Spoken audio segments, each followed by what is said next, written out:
అందరికీ నమస్కారం. నా వీడియో చూస్తున్న వాళ్ళందరికీ చాలా ధన్యవాదాలు. చాలా రోజుల తర్వాత వీడియో చేస్తున్నాను. ఇవాళ వరలక్ష్మి వ్రతం కదా, ఈ సందర్భంగా అందరికీ వరలక్ష్మి వ్రత శుభాకాంక్షలు. ఈరోజు మన తెలుగు రాష్ట్రాల్లో ఎక్కడ చూసినా వరలక్ష్మి వ్రతం శోభ కనిపిస్తుంది.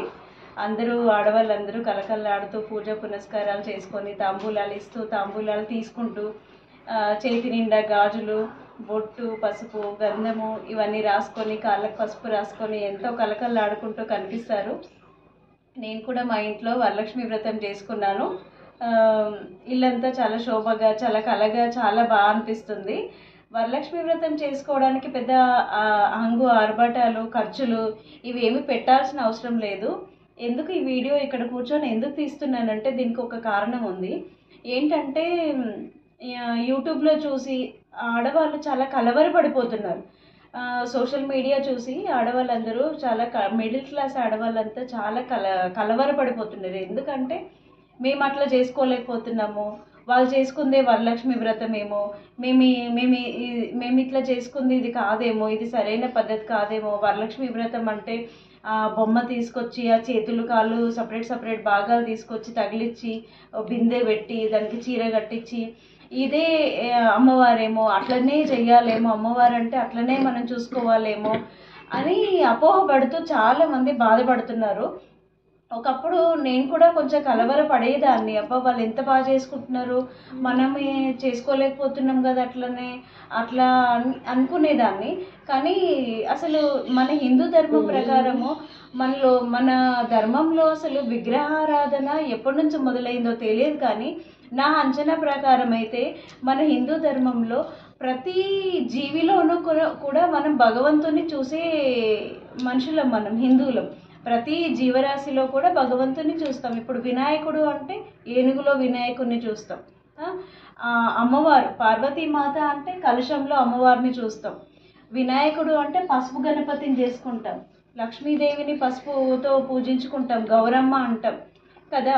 ఇవన్నీ ఇప్పుడు బతుకమ్మ అంటే దుర్గామాత, పార్వతీమాతను బతుకమ్మ రూపంలో పూజించుకుంటాం. బతుకమ్మ దేంతో చేస్తాం? ఓన్లీ పువ్వులతోనే చేసి పక్కన గౌరమ్మని చేసి పెట్టుకుంటాం. గౌరమ్మ అంటే పార్వతీదేవి కదా, గౌరమ్మని చేసి పెట్టుకుంటాం.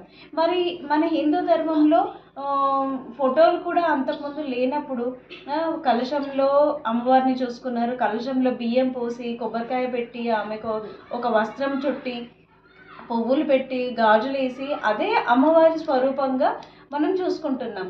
అంటే మనము ఈ బొమ్మలు, ఈ ప్లాస్టిక్ బొమ్మలు తీసుకొచ్చి, ఆ స్పాంజ్ బొమ్మలు తీసుకొచ్చి వాటిని అమ్మవారిగా చూసుకుంటున్నామంటే మనం ఈ కలశంలో అమ్మవారిని చూసుకోలేకపోతున్నామనే కదా అర్థము. పసుపు ముద్దలో మనం గౌరమ్మని చూసుకోలేకపోతున్నామనే కదా అర్థము. వినాయకుడిని చూసుకోలేకపోతున్నామనే కదా అర్థము.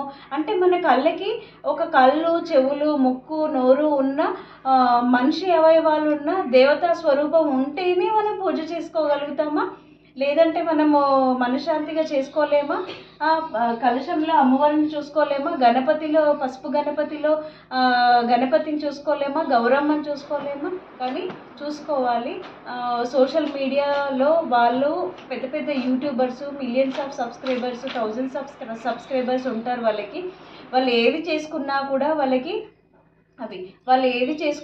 వాళ్ళకి ఒక వీడియో చేస్తే ఒక రోజులో 2 రోజుల్లో ల్యాక్స్లో వ్యూస్ వస్తాయి, మిలియన్స్లో వ్యూస్ వస్తాయి. వాళ్ళు పెట్టిన ఒక 10,000, 1,00,000 రూపాయలు ఆ వీడియోకి వాళ్ళు డబ్బులు ఖర్చు పెడితే వాళ్ళకి 10 లక్షలు వచ్చే అవకాశం ఉంటుంది. కాబట్టి వాళ్ళు చేసుకుంటారు, ఆ ధైర్యంతో వాళ్ళు చేసుకుంటారు. వాళ్ళ హంగు ఆర్భాటం వాళ్ళకి అలవాటు, వాళ్ళు చేసుకుంటారు. కానీ అందరూ అంత హంగు ఆర్భాటంతో చేసుకునే అవసరమే లేదు.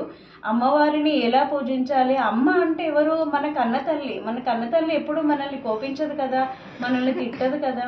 అమ్మకి మనం సర్ది చెప్పుకోవాలి. అమ్మ నాకు ఇదే ఉంది, నేను ఇంతే చేసుకోగలుగుతున్నా, నేను ఇంతే చేసుకుంటున్నా, నేను ఒక్కదాన్నే ఉన్నా. ఇప్పుడు నేను ఒక్కదాన్నే ఉన్నా, 2 పిల్లలతో, భర్తతో నేను ఒక్కదాన్నే ఉన్నాను.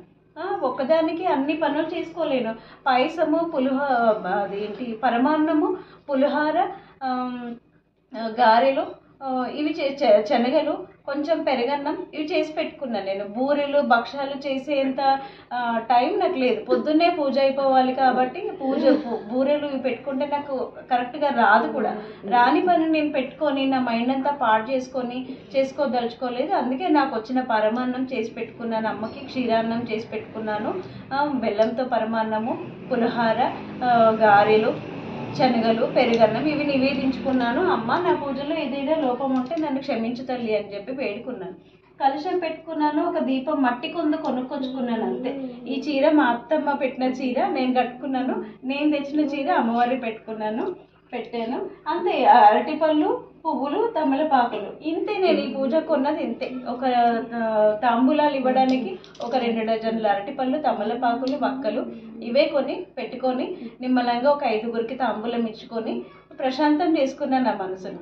కలవరపడకండి. చాలా యూట్యూబర్స్ చూసి వాళ్ళు ఆ గిల్ట్ నగలు అవన్నీ వేసుకొని ఇంత వేసుకోవాల్సిన అంత అంగు ఆర్భాటం అందరూ చేయాల్సిన అవసరం లేదు. అంత మేకప్ వేసుకొని అమ్మవారికి కూడా ఎవరిదో జడ తీసుకొచ్చి తగిలించాడు. నాకైతే నాకు నచ్చని పని. ఎవరిదో ఆ జడ తీసుకొచ్చి ఆ హెయిర్తో తీసుకొచ్చి అమ్మవారికి పెట్టడము, ఆ ముఖం పెట్టడము, ఆ బిందెలు చుట్టడము, ఆ ప్లాస్టిక్ స్పాంజీలు ఒక్కొక్కటి సపరేట్గా తెచ్చి ఆ బిందెకి తగిలించి కట్టెలు పెట్టి మళ్ళీ దేనికి దానికి పూజ అయిపోయిన తర్వాత దేనికి దానికి ఆ చేతులు కాళ్ళు విడదీయడము మనకి ఎంత బాధ అనిపిస్తుంది కదా. పార్వతీదేవి ఏం చేసింది? పిండితో తన ఒంటికి రాసుకున్న నలుగుతో గణేషుని తయారు చేసుకుంది కదా. ఆ ముక్కు, చెవులు దాంతో గణేషుని తయారు చేసుకొని విఘ్ననాయకుడు కదా ఆయన. అలా తయారు చేసుకుంది కదా అమ్మవారు. మనం పసుపు గణపతిలో గౌరమ్మని చూసుకోలేమా? పసుపు గణపతిని చూసుకోలేమా? కలశంలో అమ్మవారిని చూసుకోలేమా? ఆవాహన చేసుకొని పూజ చేసుకోలేమా? మంత్రాలు రాకపోయినా అమ్మ నాకేమీ రాదు, అన్నీ నువ్వే చూసుకో తల్లి, నా పూజలో ఏమైనా లోపం ఉంటే నన్ను క్షమించి మన్నించు తల్లి, నా ఇంటిని కాపాడు తల్లి అని చెప్పి వేడుకోలేమా? అమ్మ కరుణించదా మనల్ని? అమ్మ కరుణిస్తుంది తప్పకుండా. కలవరపడకుండా ఎంతోమంది మీ ఇంటికి వచ్చే వాళ్ళని, రాని వాళ్ళని, చూసి మొహాలు తిప్పుకునే వాళ్ళని, ఇలాంటి వాళ్ళు కూడా ఉంటారు. మీ ఇంటికి వచ్చే వాళ్ళని మీరు ఆహ్వానించి పసుపు రాసి తాంబూలం ఇవ్వండి. మిమ్మల్ని ఆహ్వానించే వాళ్ళ ఇంటికి మీరు వెళ్ళి తాంబూలం తీసుకొని మనశ్శాంతిగా పూజ చేసుకొని కలకాలం సంతోషంగా ఉండాలని చెప్పి నేను కోరుకుంటున్నాను. నేను ఈ వీడియో తీయడానికి ముఖ్య ఉద్దేశం ఏంటంటే అంత అంగు ఆరబటం అవసరం లేదు.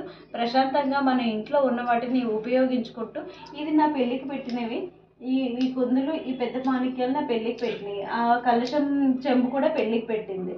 ఇవన్నీ ఈ ఫోటోలు ఎప్పుడో నేను ఇంట్లో పూజకు యూజ్ చేసే ఫోటోనే ఈ ఫోటో అంతే. ఇంకేమి కొన్నవేమి లేవు, స్పెషల్గా పూజ కోసం కొన్నది ఏమీ లేదు. ఇది అమ్మ ఎప్పుడో నాకు శాలువా ఎప్పుడో ఇచ్చింది. దీని వెనకాల క్యారమ్ బోర్డ్ పెట్టిన శాలువా వేసేస్తే ఈ చెక్క కూడా ఒక 6 సంవత్సరాల క్రిందట ఈ పూజలకు యూజ్ అవుతుందని చెప్పి ఈ చెక్క పీట కొనుక్కున్నా. ఎంత కళగా అనిపిస్తుంది చెక్క పీటకు పసుపు రాసి ఇట్లా ముగ్గులు వేసుకొని ఇట్లా ఎంత కళగా అనిపిస్తుంది. ఇలాంటి శాలువా అందరి ఇళ్ళల్లో ఉంటాయి. పెద్దగా ఏవో బయట నుంచి తీసుకొచ్చి ఏవో చేసుకోవాల్సిన అవసరం ఏం లేదు. ఇప్పుడు ఇవి ఇక్కడ నేను ఏం కొన్నాను, ఏం కొనలేదు కదా, ఎంత తక్కువ ఖర్చుతో చేసుకున్నాను, మనశ్శాంతిగా చేసుకున్నాను. నా ఇంట్లో నేను, నా భర్త, నా పిల్లలతో చేసుకున్నాను. నా భర్త కూడా నా పక్కన కూర్చుంటాడు పూజప్పుడు. కూర్చొని ఆయన పూజ అయిన తర్వాతే ఆఫీస్కి వెళ్ళిపోతాడు. నిమ్మలంగా మనశ్శాంతిగా అమ్మవారిని నేను ఇట్లా పూజ చేసుకుంటాను. ఇదే నేను చెప్పదలుచుకున్నాను. కలవరపడకుండా పూజ చేసుకోండి. పూజలో భయాలు పెట్టుకోకండి. నేను ఇది చేయలేదు, ఈ ప్రసాదం చేయలేదు, ఆ ప్రసాదం చేయలేదు. ఒక్క ప్రసాదం చేసినా సరే పరమాన్నం చేస్తే చాలు. అందులో కొంచెం పెసరపప్పు వేసి పరమాన్నం చేసి పెడితే చాలు అమ్మవారికి. ఇంకేమీ చేయాల్సిన అవసరం. మీకు ఓపిక ఉంటే, ఇంట్లో మీకు సాయం చేసే వాళ్ళు ఉంటే చేసి పెట్టండి, పర్వాలేదు. కానీ ఎవరు సాయం చేసేవాళ్ళు ఎవరు లేరు, ఒక్కరే ఉన్నారు అంటే ఎక్కువ బాధపడకండి, ఎక్కువ కంగారు పడకండి. పూజ చేసుకోండి, నిమ్మలంగా పూజ చేసుకోవడం ఇది ముఖ్యము. ఇదే నేను ఇవాళ చెప్పదలుచుకున్నాను. మరొకసారి అందరికీ వరలక్ష్మి వ్రత శుభాకాంక్షలు.